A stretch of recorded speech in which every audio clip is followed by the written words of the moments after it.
आम आदमी पार्टी की प्रेस कॉन्फ्रेंस का रुख करते हैं। अनुराग ढांडा क्या कुछ कह रहे हैं, आपको सुनाते हैं। एआईसी कंपनी है, एग्रीकल्चर बीमा कंपनी, इसके बारे में ये पूरी शिकायत। ये इस बार का जो प्रधानमंत्री फसल बीमा योजना का इश्तिहार है, ये वो इश्तिहार है।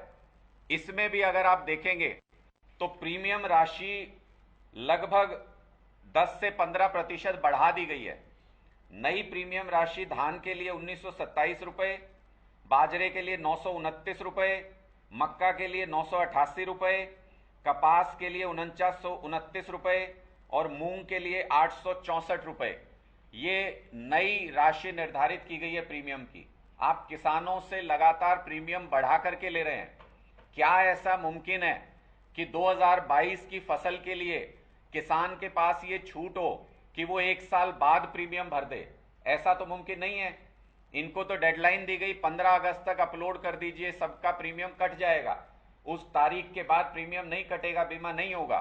तो फिर जिस किसान ने अपना प्रीमियम समय पे 2022 में भरा था, उसको 2022 में अपना क्लेम क्यों नहीं मिला?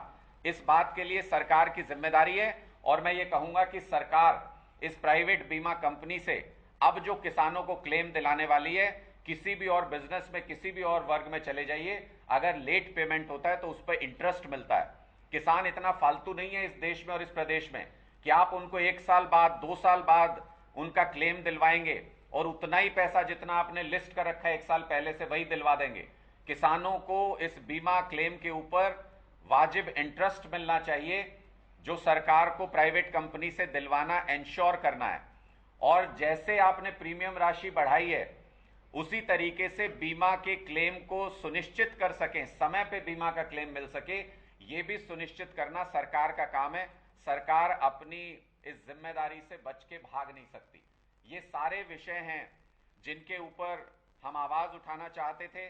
और एक अंतिम विषय जिसको बहुत गंभीरता से विचार करके हमारी पार्टी भी इसके ऊपर अध्ययन कर रही है और हम आगे इस पर पॉलिसी बनाने की कोशिश करेंगे, इसको दुरुस्त करने की कोशिश करेंगे कि जो अभी तक बीमा कंपनियां जो बीमा करती हैं, वो तो करती हैं प्रति एकड़ के हिसाब से, कि प्रति एकड़ के हिसाब से किसान को बीमा प्रीमियम देना होगा, अपनी फसल का बीमा कराना होगा।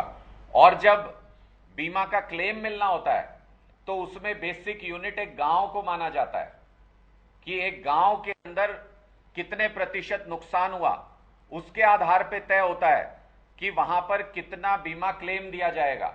इस आधार पर तय नहीं होता कि उस किसान ने जिसने पूरा प्रीमियम भरा उसके खेत में कितना नुकसान हुआ। यह मूलभूत ढांचा परिवर्तन करने की जरूरत है प्रधानमंत्री फसल बीमा योजना में, जिसके ऊपर हमारी पार्टी भी गंभीरता से विचार कर रही है और कुछ न कुछ हम इस पे अपनी पॉलिसी बहुत जल्द लेकर के आएंगे। इसके ऊपर चर्चा का विषय है, इस पे चर्चा वृहद रूप से होनी चाहिए, बहुत डिटेल में इसके ऊपर चर्चा होनी चाहिए कि जब हम अपना कोई हेल्थ बीमा कराते हैं, मैंने अपना बीमा कराया, मैं अपना प्रीमियम भरता हूं इंश्योरेंस का, और अगर मैं बीमार होता हूं तो मुझे उस बीमा का क्लेम मिल जाता है। लेकिन यहां पर ऐसा तो नहीं हो सकता कि मैं अपने बीमा का प्रीमियम भर रहा हूं लेकिन जब मेरी पूरी कॉलोनी बीमार होगी तब मुझे क्लेम दिया जाएगा। यह तार्किक नहीं है। लेकिन किसानों के साथ यह अत्याचार लंबे समय से हो रहा है, इसके अंदर परिवर्तन की जरूरत है। मूलभूत यूनिट बीमा राशि के लिए 1 एकड़ को माना जाना चाहिए, और अगर 1 एकड़ फसल भी सिर्फ किसान की पूरे गांव में खराब होती है तो उसको बीमा क्लेम का अधिकारी है वो, उसको बीमा क्लेम मिलना चाहिए। यह सुनिश्चित करना सरकार की जिम्मेदारी है। मेरा एक बार फिर अनुरोध है मुख्यमंत्री मनोहर लाल खट्टर जी से कि आइए स्वतंत्रता दिवस पर अपने इन किसान भाइयों को भी साथ लेकर के चलें, इनका भी दुख आज समाप्त कीजिए। इनके लिए भी ये जो इनका बीमा क्लेम है, जो इनका अधिकार है, वो इनको आज ही जारी करवाइए, ताकि ये भी 15 अगस्त की स्वतंत्रता दिवस की शुभकामनाएं पूरे देश को देते हुए पूरी खुशी के साथ इस स्वतंत्रता के दिवस समारोह में शामिल हो सके। बहुत बहुत शुक्रिया आप सभी का, बहुत बहुत शुक्रिया। इन्होंने टेक्निकली कहा क्या है, कंपनी क्यों नहीं इसका बीमा देगी, वो क्या बताया आपको किसानों ने? देखिए, ये वो लिस्ट है जो सरकार के अधिकारियों ने गांव-गांव जाकर के अपना सर्वे करके ये बता दिया कि किस गांव में कितना नुकसान हुआ है, कितने प्रतिशत, और उसके आधार पे कितना गांव के नाम के आगे लिखा हुआ है कि कितने हजार रुपए उसको प्रति एकड़ वहां पर दिया जाना है पेमेंट। ये सारा सरकार से क्लियर है, डिपार्टमेंट से। उसके बाद कंपनी उसमें सिर्फ क्लेम ना देने के लिए क्वेरी लगाती है कि जब ये सर्वे किया तो हमारे अधिकारी वहां मौजूद नहीं थे, और ये जानबूझ करके ये षड्यंत्र रचा जाता है। हजारों एकड़, लाखों एकड़ जमीन का बीमा वहां पे कंपनी ने किया हुआ है, लेकिन सिर्फ 3 कर्मचारी हैं कंपनी के पास, तो वो हर खेत में पहुंच के सर्वे नहीं कर सकते।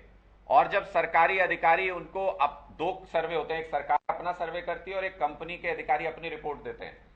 कर्मचारी है नहीं इनके पास, खर्चा कम करने के लिए रखे नहीं हुए कर्मचारी, और सरकार जब अपनी रिपोर्ट बना के देती है तो इन्होंने उस पर क्वेरी लगा दी कि यहां पे हमारा कर्मचारी मौजूद नहीं था, इसलिए इसको हम नहीं मानते, आपने जो रिपोर्ट बना के दी। ये प्रशासन को क्वेरी लगाई है। जब सरकार, साफ तौर पे किसानों की, मेरी जानकारी जो है 2 दौर की बातचीत वहां पर डीसी के साथ हुई है, जिससे किसान संतुष्ट नहीं है, और डीसी बार बार ये कह रहे हैं कि आपको क्लेम